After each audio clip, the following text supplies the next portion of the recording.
Grab your trace paper and turn your sketchbooks to a blank page. It's time for Architecture, Coffee, and Ink.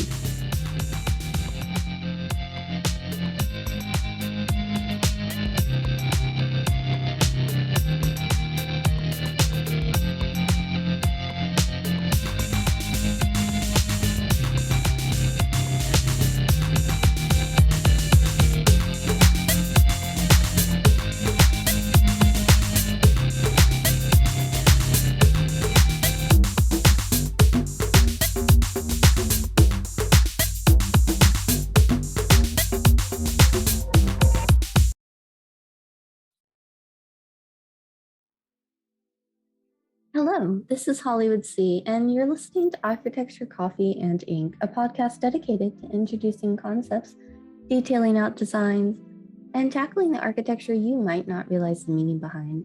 I'm your hostess, and I'm here today to start introducing you to the designs that make you wonder why. So I ask you to brew your coffee, grab your sketchbook and pen, and let's begin. So welcome to another conversation episode. This week, we'll be focusing on studio culture by popular demand.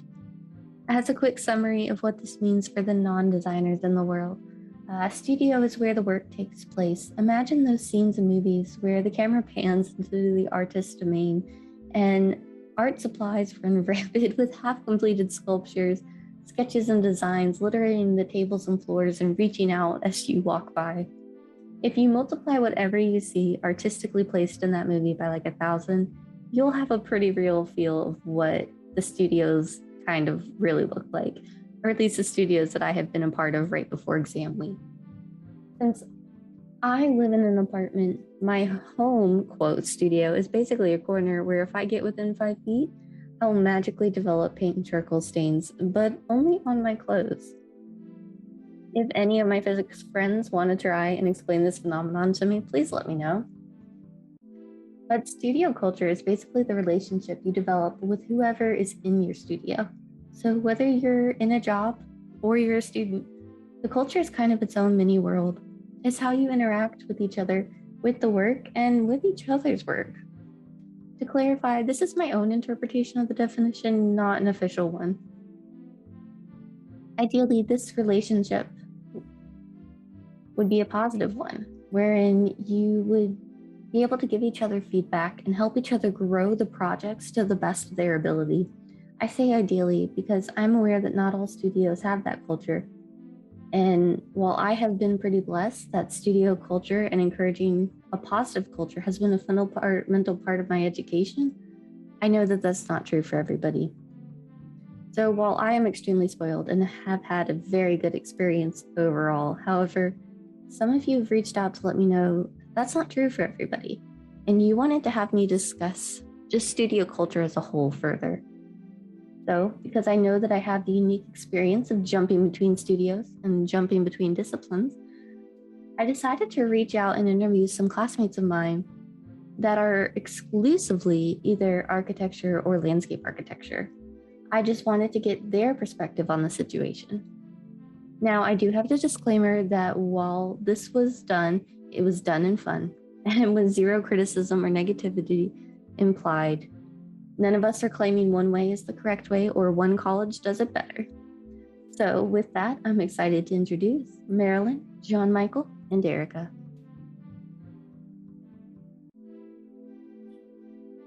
All right, and thank you everybody for joining me. So today I have Marilyn and John Michael. So Marilyn is in the landscape department, and then John Michael is following the architecture track. So before we begin, just to kind of give everybody a quick history of your background, what is your background before your current degree track? Not asking you to name drop or list your locations, but how did you join with experience in the field, or did you switch into it? Okay, I'll go. I got a undergraduate degree in philosophy, and then I spent about 15 years working in the field. So I would say like physically installing landscapes, but I owned a design build company, so kind of self-taught designing.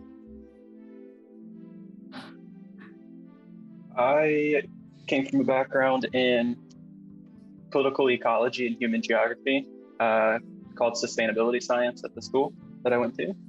And before coming to architecture school, I did some like youth outdoor and adventure education. So no background in architecture or design. So we have one person with a lot of self-taught experience and then one person with absolutely none. My listeners definitely know I am the none person as well. I had zero experience except for, little old ladies and my neighbors that I helped design their house, which does not count at all. But the really big question, I guess, is what do you guys feel like studio culture is? So when I was researching it for this episode, I found articles for both sides of it. Some people saying that studio culture had a very specific definition, some saying that studio culture was dead, some saying that it needed to be revived. So I guess, what do you both think it is in general, just to start with?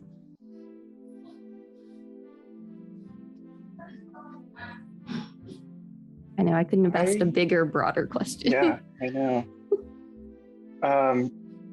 So out of all of that, what do we think it is, just to start? Mm-hmm. I think it is an ideal upon which studio is founded. I think it rests on some really sound educational principles that also take a really gifted educator to pull off. So I think it's this idea that studio is a kind of happy, bright, cooperative place where people are constantly bouncing ideas off each other and learning from each other, and everyone grows at once, and just kind of a really open, creative community. What about you, Mira? I think I'm still trying to figure it out, I guess. I never heard the term before I came to school, so I think for me, maybe it changes with every semester what I think studio culture is. And I have only been in a studio culture with one cohort of people, basically. It only got mixed up one of my semesters, so I think I have trouble just generally in my life anyway, but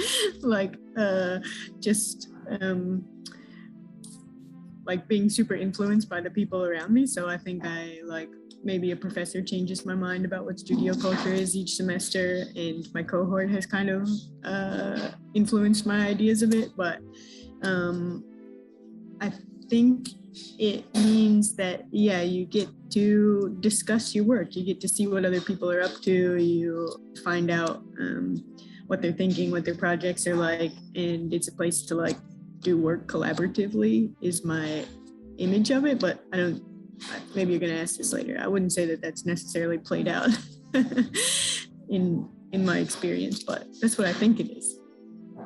So I guess that's a really good point. So Marilyn, you said that you've been basically with the same cohort the entire time.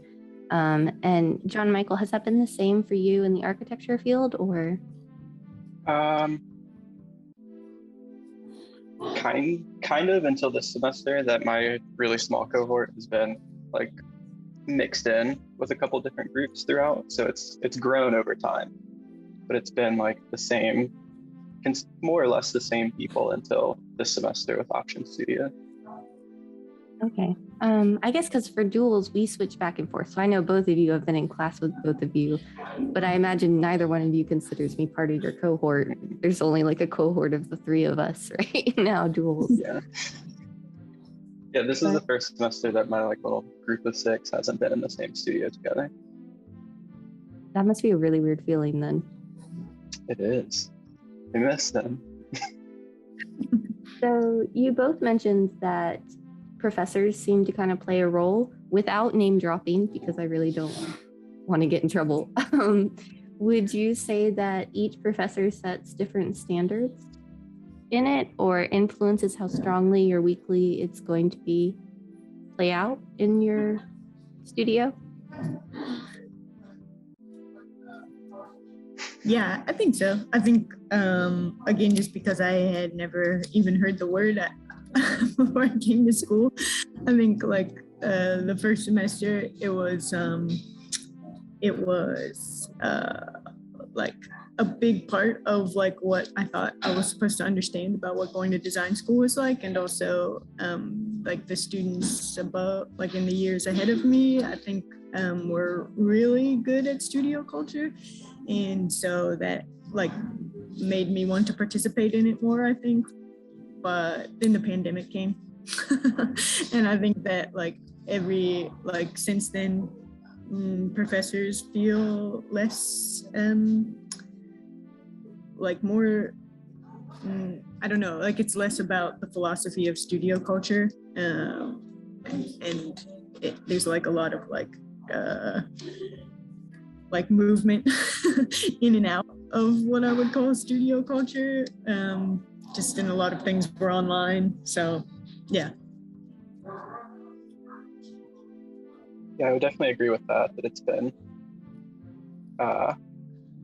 perhaps a slightly unusual studio culture experience where I think we went virtual my second semester, so I didn't have a ton of in-person studio experience. I think that it's a two-way street, that the professor plays a part in kind of setting the stage for it, that some professors kind of run it like a supervised study hall where you're, on lock the whole time. There's no distractions. You can't leave early to go do anything else. And in those kinds of studios, by the end, students are just kind of ready to go and get out. Whereas the professors that tend to let, a little bit more personal freedom and creativity, people seem to be more enthusiastic about sticking around. I think usually, in my limited experience, that like kind of elusive studio culture has flourished more outside of studio hours than when we're actually there with professors so far. Okay, so basically professors take note, because I do know a couple of you listen. Don't run it like a dictatorship and we'll stay. But how do you feel that the pedagogy of the field and the school plays into the role of studio culture? So I know in the landscape, we have Culture Matter meetings and like extra meetings that aren't in architecture at all, where instead of just like a lecture, just to kind of explain for the architects, we'll have like official group meetings and we'll discuss either an aspect of studio culture, or we'll like meet with guest lecturers or things like that. So how do you two feel that just like the amount of school involvement plays into it, different than the professor involvement?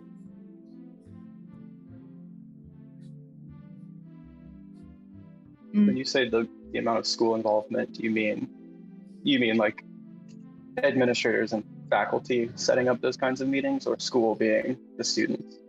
Administrative and faculty. Okay. Or the students, I guess we could also talk about that too.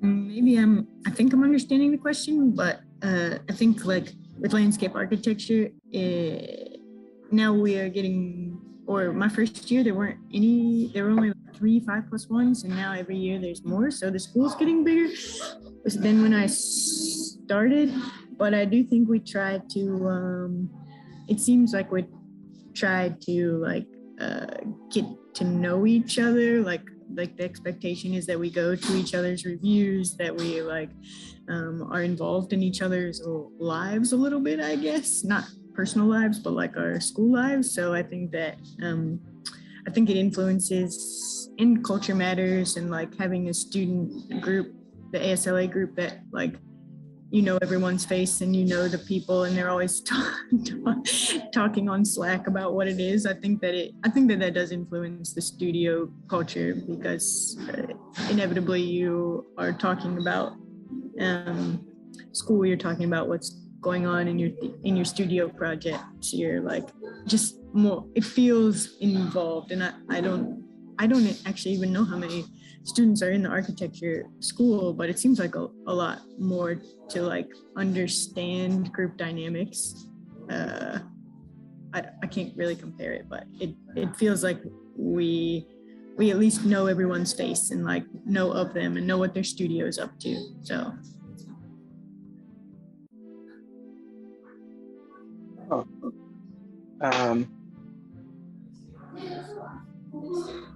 Yeah, I don't know. I've heard that from other duals and landscape students that the studio culture is super different in that part. We don't really, that I know of, have.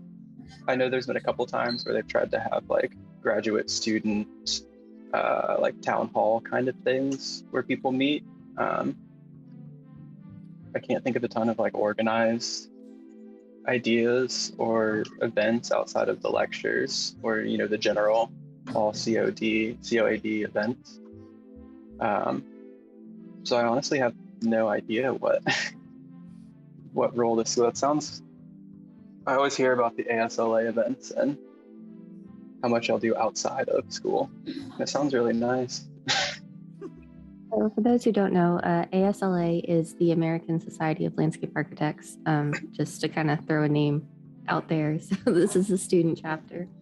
And it totally could be that I'm just not plugged in to that side since it is a little bit bigger than the landscape, slightly. So I won't lay all of the blame at the school. It could be me too. I just don't have any personal experience to say about it. Well, I mean, the architecture school is a little bit, I don't know how many, I feel like there's a couple more cohorts than the landscape. Like maybe it's just how young the landscape program is where we're at. There's not as many years and tracks really. There's the 5+1s, the duals, the regular 3 years, and then that should be it, right? I think. I like how you looked behind you. Oh, it sounded like there was someone banging on a pipe. Speaking of studio culture, our studios are all right beside three different freshman architecture studios, like in our general vicinity, and they meet at like in the mornings instead of the afternoons. So it feels like there's always like constant chatter. It's loud in here. So I guess for those, my kind of last big question is there is what I was kind of discussing before, where there's several people who believe that studio cultures are on the way out the door, and others believe that it is super helpful and just needs a reno.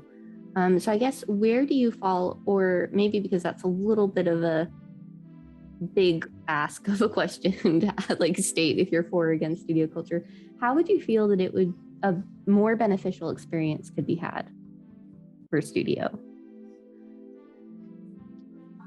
I think there's a lot of potential there. It's founded on a lot of. I had a professor send me an article about the origin of studio, the idea of that kind of studio and that culture, and it makes a lot of sense. The ideas behind it, the theories behind it. So like, I have several people who have other design degrees in my cohort from either interior or landscape, and my first year they were a huge help to me and the other person who had no design experience. Taught us all kinds of things that I learned in undergrad that just didn't get touched on. Some of the basics of like representation and design and spatial layout and stuff, which is really interesting. So I think the idea is there. I think it needs more. I think it could use more buy-in all around, as opposed to kind of just throwing out studio culture as like, yeah, studio culture, it exists, and relying on it to exist and romanticizing it that way. I don't think is very effective. I don't know what the answer would be necessarily, but I think some of those things you talked about of professor buy-in and school buy-in and the student buy-in as well, of not just wanting to go home and go to bed right after studio. Yeah, I think for me personally, it's like hard to really accomplish a lot at home unless it's like late at unless I'm like, I'm gonna stay up late, I'm gonna be working. Like I get really distracted by my home life. So for me, it's nice to be in studio and have headphones on, see the people who are working, ask people questions. I know especially my first year when I was like had not ever opened any Adobe product in my life, it was like kind of critical for me that third years were around to help. But I think that the pandemic definitely changed people in my cohort's idea of studio culture, and most, no, I don't want to say most, but like there's a sentiment of like they really like what is it, hybrid, like they would like to be at home 50% of the time, and or less, you know, some like variation of hybrid learning is like what they would like. And I think like that would be difficult for me. Like it would be like I really like want to get my money's worth at UT generally. Like I like want to have a pool locker, and I like shower here and exercise here, and like I'm paying a lot of money for it. So for me, it feels like there's so much like accessible for you if you're just at school a lot. And I know that like that's easy for me too, even though I'm like an older student. I don't have kids, and I can do that relatively easily. So I think and because I'm committed to it, maybe because I'm an older student who's paying a lot of money for school, I like understand that I want to get my money's worth in a certain way. But and I think that like it's amazing to me how like every day basically on the UTK calendar is something that I'm like, that sounds interesting. So I think like there's like a I don't know that like the studio culture discussion is like in the way that it feels kind of top down, like are like someone telling me that studio culture is important, me being influenced by that and being like, yeah, it must be important. Like I think there's like a discussion to have somewhere in there that like, how can we make it work for like students so that it can still like be integral to learning and the way we see design school, but also like like if it is hybrid or whatever it is, that it like maintains its like importance, I guess. And I don't know, maybe all of university life is changing in that way, but yeah, I don't know if that makes any sense, but it feels important to me. I think I like what you said at the end there of having that conversation reminded me of something I used to do. We used to do like in the field with expedition groups with young, like middle school and high school students, was at the first day spend a significant amount of time going over like expectations, not only from the top down of my expectations for, how they would comport themselves, but their expectations for what they were going to get out of it, how they wanted to treat each other, how people should behave and take responsibility throughout the program, and then like make just like a silly little contract, not like a legally binding contract, but like get colored markers and draw it all in and like turkey hand sign it, little cheesy things like that to like really set the stage for people feeling like they have ownership of it.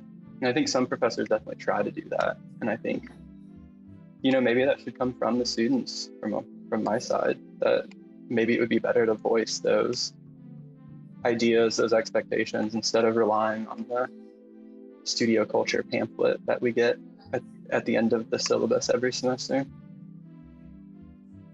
I would personally be really down for the hand signed turkeys, like 100%. No, so I mean that's pretty interesting points. Like whether it's student driven versus expectations. I mean, as a dual student coming from both sides, I feel like sometimes I get very torn between the studio. Like when I go to landscape, I'm expecting that expectation from above down, like the professors to tell me. And then when I come into the architecture side, I'm expecting more the students to drive it and to decide like even just using Slack versus like we use GroupMe more for architects and then in Slack for landscape. And it's the entirety of the landscape department in the Slack versus like individual classes for the GroupMe. And so that does set the stage a lot. And I guess one last question is, do you feel, and this is kind of a pandemic question, do you feel that the actual having a studio makes a really big impact on you? Like having a physical location to go to?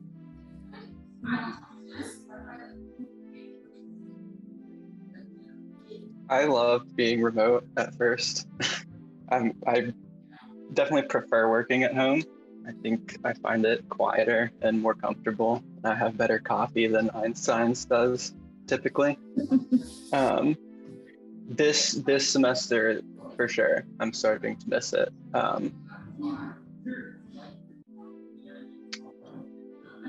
Trying not to get too specific. I think starting to miss the aspect of being able to talk to other people about while I'm working in like a physical way, not a physical way, but like in physical proximity, and like go in outside of class hours and like talk to people and bounce ideas off of other people and just kind of approach it in a more like casual way. So I am starting to turn. I'm changing my mind that I think the physical space is important. Even for just like putting a drawing out and saying, leaving a note that says, mark this up on the table, you know? Like you can do it on mural, but it's just not, I hate that I'm about to say, but it's just not the same.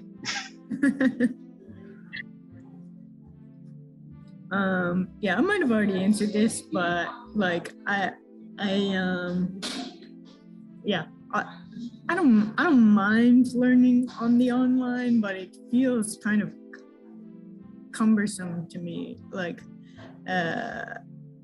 more cumbersome than getting in my car and driving here every day for some reason, which seems a little like maybe shouldn't be the case, but yeah, I think there's good things about it though. I really like that it's possible. Like for instance, right now my studio mate, she's been in like our project, we're doing a partner project this semester, and she's been gone for 2 weeks because she has had some health issues. And so like I think like I would not have known how to be as efficient as we are being had the pandemic not happened. So like I would not have known how to do it without her had I not practiced for a whole year and a half. So I think like there are really good things about it. I think I'm gonna graduate next semester, I hope, and I think that I probably won't be thinking about like this, like it feels very like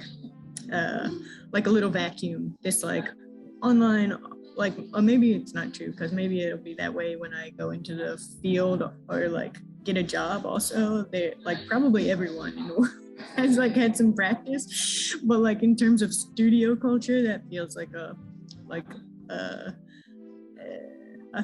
thing that school is always wrestling with, and now there's just like this new element of like people wanting to be home and the hybrid version. And so yeah, I don't know, maybe it's a continuous question, but yeah, I really like being at school.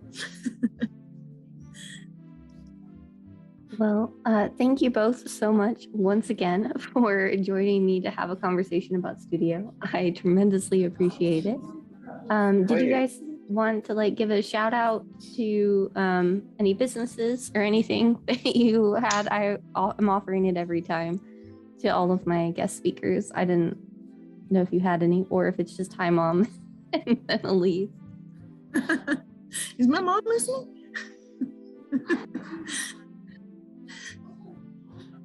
You mean like places that we like, local places that we might say as a great business to support or something? Yeah, technically, if you want to. I had a firm that said they wanted to like drop their like social media and stuff, just so people could follow up with them. So just putting it out on the table if you want. Well, I did before I came to school here. I worked at a native plant nursery in Von Orr, Tennessee called Overhill Gardens. That's a really nice place to buy native plants. What about you, John Michael? Any place you want to shout out?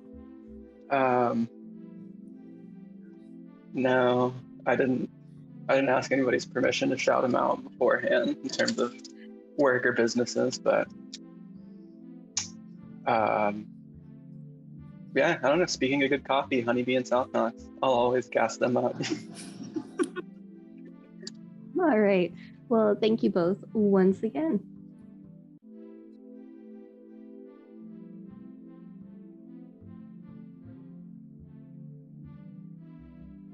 All right. And a big thank you to my second guest, Erica, who is here to join me today. So I'm going to ask you a lot of the same questions I asked the first interviews.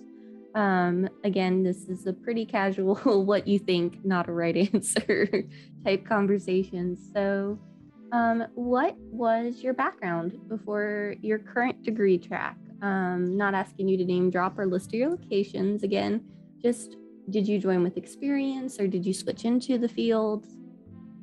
I have my bachelor's in neuroscience, so going to landscape architecture was definitely a solid 180. That does sound like a solid 180, but you have some interest in photography, right? That was before you got into this field?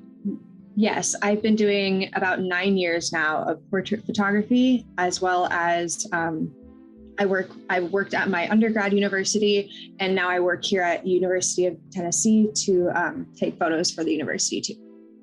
That's so cool. I love photography, so it's so cool that you do it. I can't do it at your level. I'm a definite amateur at it. Your photos absolutely blow me out of the water. They're so amazing. Oh, thank you. What do you think studio culture is? So in this, I'm just asking what your opinion of what you think it is, because I've seen some articles, and I said this in the earlier interview, both for and against it, and both had I say both, but both sides of the conversation seem to have a very different interpretation of what studio meant. So I guess, what do you feel like it is? I feel like studio is a collaborative workspace. It's kind of like this nice place where you can kind of go into your own pod and just hone in on your own work. And most people really understand that. And they're they'll kind of let you work if you really need it. But there's also the beauty of studio culture. And the reason I feel so strongly about being in studio as much as I can is that I can go and I can talk to my classmates and I can collaborate with them, get ideas, expand on ideas, and just even break up the day a little bit. Sometimes if you're sitting behind a computer for 5 hours straight, your head kind of starts to hit a wall. So having people next to you to sort of disperse that can be a huge help with getting through and maintaining your best level of creativity. No, that's a very good point. I mean, after 8 hours straight of, those last minute design crunches, you're just I need to speak to somebody. I have been staring at this way too long. Oh, yeah. But what is your typical experience with studio culture? Do you think it changes from professor to professor, or do you think there's an overlying under theme behind it? I think it's been a mix of things. I remember very clearly my first studio, and I think it also has a lot to do with my cohort in general. My first studio was super collaborative, very, very talkative, and I think our professor just allowed that because we really needed to get to know each other and build trust within our cohort, and that helped immensely. But I feel as we've gone on, all of us have sort of found our focus, and now that we feel a little more I think everybody has found their balance in studio, I think it's definitely been more of an individual / cohort thing. And the professor might have some influence on it, but largely it just has to do with how we've found a good balance ourselves. So when you say balance, are you referring to balancing how much you interact with other people, or just how much you study, or? Yeah, I'd say balance in how much we need to interact with one another versus how much we need to just work on our own and just kind of power through the rest of the day. I think that's been something that has just slowly over time developed, and we've all kind of gotten a good grasp on it by second year. Okay, how do you feel? It just occurred to me based off of what you said. So I didn't ask the others this, but how do you feel that balancing your other classes with studio? Because for us, studio is 3 times a week for a good chunk of the day. So when you said balance, that just kind of triggered my question. Sure. I feel the professors that teach design courses and are part of design understand very well that studio comes first and are very flexible with due dates if necessary. And I've actually had a decent amount of luck with professors even outside of this design school when I'm taking extracurricular courses who have been pretty lenient. I will say, however, that just because they're lenient doesn't mean the work, the quality or the intensity of work has decreased at all. They're just a little more understanding in some ways that studio does come first, especially when it comes to final review crunch time. So that's been really helpful. No, that sounds really helpful to take instead of, especially when you're in a field like ours that's so since I have biology in my background too, not your particular brand, mine was mostly in genetics, but the difference between kind of the having to go to a lab and watch an experiment every day for 12 hours straight versus the studio itself is so different. And if you don't have that balance with your professors or that conversation, it's so hard to get through. Mm-hmm. But do you feel that there are certain either constants, or do you feel that actually, let me rephrase that. Do you think that the pedagogy of the field and the school plays a big role in the studio culture? Or when you're go ahead, sorry. That's okay. I was just making sure, when you were referring to pedagogy, could you just define what you mean by that real quick? Yes. Oh, I'm sorry. I think that's an architecture term I keep dragging into landscape. So what I'm referring is, do you feel like the lessons or the teachings or the motivations behind the school, I mean, it's kind of like an all-encompassing ideology of the landscape school, strongly encourage the idea of studio culture, or embrace it? Or do you feel like there's a faculty top-down influence into how it affects your everyday life?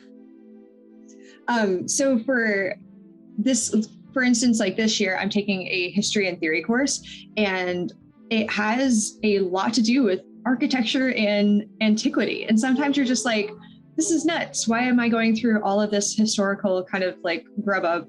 And I think what's been most interesting is it just kind of opens my eyes to all of the things that have been seen in the past and how we have improved on them, and how we have we already found the wheel. So we're just slowly reinventing it and, adding a few sparkles.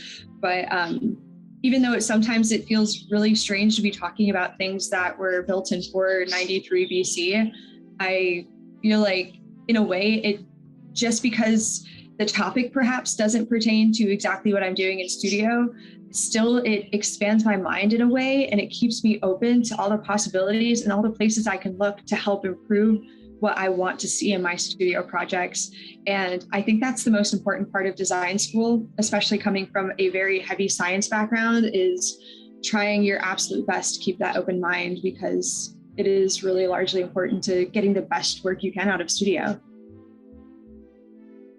So would you say, we talked about in the last interview that for the landscapes, you felt that Marilyn felt that the using Slack and everything was kind of beneficial to that overall process, like you were just saying, having a way to constantly communicate with the entire school as a whole.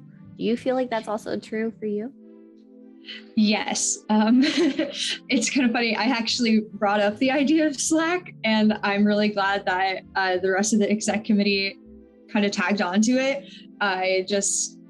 We formerly used GroupMe, and I have a really hard time and I know you can like open GroupMe in a web browser, but it just isn't as, I guess, conducive to like efficient conversation. And yes, I think that having Slack and a really efficient way of communicating with everybody, as well as being able to like, have a channel too where we can pull our Google Calendar in, like it keeps everybody up to date. It keeps you knowing about events. And I think it's an awesome way to keep everybody connected as possible without being too overwhelming. You can always like turn the notifications off, and it's just a super easy application to get around. So yeah, I think it's been a huge help. Okay, so maybe let me rephrase a little bit. Maybe I wasn't referring to like Slack in particular, but the idea of communicating as the entire group, if that makes more sense. Okay, sure. Like being able to be constantly in communication with your entire cohort, not just your cohort, the entire school, like everybody in the field of yeah, everybody like within our college. Yes, I do think it's a huge help. As a first year, especially, it was really nice to be able to just like send a message out, be like, hey, this thing in Rhino really messing with me. And more often than not, I get a reply within minutes being like, hey, I'm at my desk right now, bring your laptop over. I think having that has been a huge help. And in some ways, I also wish though that it would encourage more outside communication. I see a lot of people get very comfortable with communicating within our like messaging systems. And I feel like the second and third years have a pretty good system, but we're still getting the first years up to speed and comfortable and trying to come out and meet us outside of like, regular, school meetings or like communication. So yeah, but in terms of just like, trying to take a break from it, the beauty is like, I only really keep it on my desktop. I do have it on my phone, but it's fairly easy to turn the notifications off. And so I try to make a really good habit of like, it goes on do not disturb at 9 p.m. every night. And unless like I am in a deep conversation with my fellow exec committee members, or I'm really hammering down a studio project for the next day, I can usually turn it off and just take a big breather before I head to bed. Okay. So that makes sense. I mean, having to take a break, they recommend that you turn off all electronics for a little bit before going to bed. I haven't managed it yet, but I'm really impressed you do. So there are several people who believe that studio culture is on the way out. And then there are several people who believe that it's super helpful and it just needs a reno. Where do you fall? Or I guess because that's kind of a pretty heavy-handed question. How do you feel would benefit studio culture, or maybe how do you feel that it could improve, or what don't you like about it? Just kind of a critique of it without, insulting specific people. Yeah, gosh, no. Overall, I think studio culture could use a little more flexibility. I'm going to be honest. I think there are days when I know I would feel better just working from home in my sweatpants. And I know I would do better work at home. And also I feel like perhaps like having a little more leniency on like leaving early. I know some people at the end of the week tend to leave earlier just because, you hit a wall. You're so tired by the end of the week, and doing a afternoon 4 to 5 hour session behind the computer can really wear you down. So I think those are some of the cons, but I think overall the pros are pretty redundant to what I would described earlier, where like having that culture is super important to making sure that our work is, to the best of our abilities. And sometimes it's still funny. Like I love Illustrator. I'm an illustrator all the time, but sometimes I'll like be working next to my friend and we'll be like looking over each other's shoulders. And she's like, what are you doing? There's a shortcut for that. Like, and so having those little things is such a huge help, because now I know, like, I don't have to go into the edit panel and do all these little doodads just to crop an image. I can just press Control-7 and everything's the shape I want it. So I think that is a huge benefit. And I really hope that studio culture is on the way out. I think in general, it could just be a little bit more flexible. Okay, so you're saying we should just make it a little bit more flexible, and we'll be like golden and ready to go. I honestly like, and this is also coming from somebody who doesn't have much design background, and this is the only opportunity I've had to be in studio. So it's possible there are other studios out there that I haven't found that maybe have another method that could work better. But from my experience in my first 3 semesters, I think that's really what I'd sum it up to, honestly. So how do you feel about, we spent a couple of times referencing the pandemic in the first interviews and how that kind of changed everything. And it seemed like some of the consensus was, okay, this is a temporary bleep in the studio culture. And then some of us are like, well, maybe it might be a little bit of a longer effect. How do you feel it affected you? Or how do you feel like it affected your studio experience? So just to clarify, I did come in school while the pandemic was still going strong. And honestly, we're still in a pretty heavy section of it. But I think over time, like, I feel very trusting of my classmates to be safe.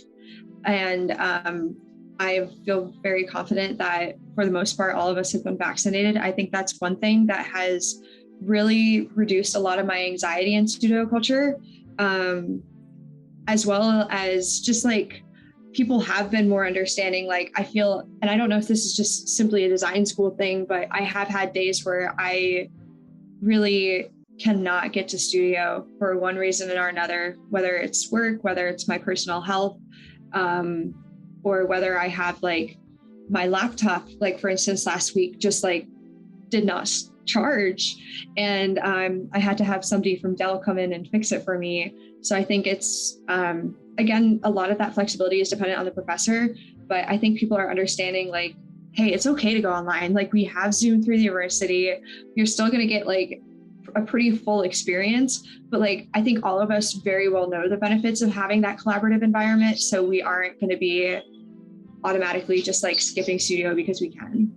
So I hope that sums up the question well. Yeah, no, it definitely does. I mean, I think for us, we were kind of, with the way the field is now, where it's a lot of online and talking to clients remotely, it makes a huge difference. And it seems like a little bit more easier to bridge that gap than maybe in previous years. Obviously, we wouldn't know what it was like learning how to be an architect in the 1800s, but so what do you feel that, and this is just kind of my final question of the afternoon. So do you feel that there is, as somebody who doesn't have any sort of previous or limited, because you kind of, I feel like photography really counts in the design world. Okay. but with limited design experience, did you feel that there was something that could have been done to help introduce you to studio culture more, not as an insult to the school specifically, but just like, was there something that you feel could have made you understand the ideals more, or anything to like welcome you to it? I gotta be honest, I think just how our cohort evolved over time. I think our first semester professor was very good at just sort of guiding us a little bit. She kind of helped us see, hey, like, maybe you guys should try to quiet it down. Hey, like, don't forget, like, you can talk to your classmates. It's not like an isolation environment. So I think just having that guide of a professor in my first studio was a huge help.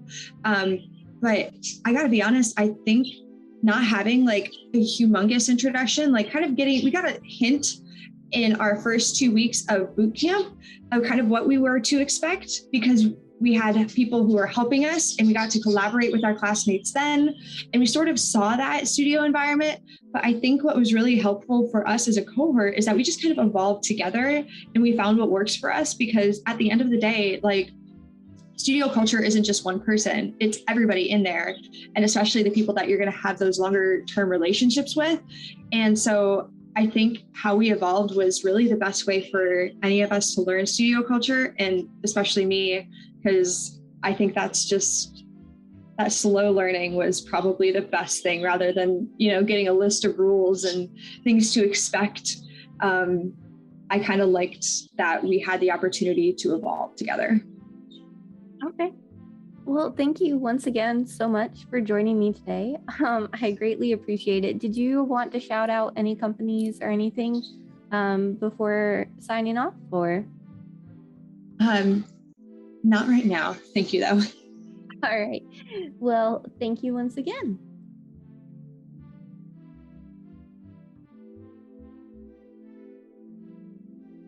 Thank you once again for tuning in to continue this discussion, because I do think that this is an extremely important aspect of design. I'm creating a separate follow-up post with more sources information just on my blog, in addition to the regular written transcript I always post. While the official transcript will post tonight, as always, the second post is hopefully going to be up by Wednesday, Eastern Standard Time. However, I've currently been trying to launch a new portfolio website this week, in addition to getting ready for my studio review. So it might be a Wednesday Eve, post-Wednesday type post. But once again, I wanted to mention that next Sunday, Halloween, we will have a double feature. I will release a regular interview episode with a potentially very familiar figure in the social media world. And then I will also release a Halloween special. It is going to be a completely separate episode, so if you're not interested in hearing about any spooky architecture or scary stories, you could just ignore the second episode without missing your regular dose of architecture, coffee, and ink. Once again, a big thank you to all my listeners, and a quick call to action. Please rate and review, share with your friends, your neighbors, your family, or your professor, whoever you think needs some architecture in their life. We again have a Facebook page and private group, both of which are under the same name, Architecture, Coffee, and Ink. The answer to the question, who is the host, is Hollywood, just like the city. And the second question is just your opinion. And I might just use that opinion as a recommendation for a show with a little shout out. If you want to either be featured or have a case study suggestion, or perhaps just want to share a story of your own favorite designer experience, you can either find me at Architecture, Coffee, and Ink. The website is architectureinc.design.blog, or at my Twitter, which is at Hollywood Conrad. And everything, as always, will be linked in the show notes, including my incredibly long URL. There currently is a contact form on the homepage of the website, but you can also email me at architecturecoffeeandink@gmail.com, all spelled out without the ampersands and commas. The theme song is by me in GarageBand, as well as the other music, and everything is credited along with the sources on the blog. Again, this is an interview episode, so the sources are pretty much the opinions of the wonderful guest speakers I was so excited to have this week. Oh, I almost forgot. My podcast got added to a few platforms that I wasn't aware of. I found one once somebody emailed me, but just as a note, if I seem to be ignoring your attempts to contact me via the platform directly, please reach out via the blog, email, or the Facebook page. It's not that I'm ignoring you, I just may not know that my show is there. In this case, the show was either requested or automatically added from another source I did upload directly to. If you do have a platform that you want me to upload to, don't hesitate to reach out. I'm happy to accommodate as best I can. But signing off as always, may your coffee mugs be full and your ink wells never run dry.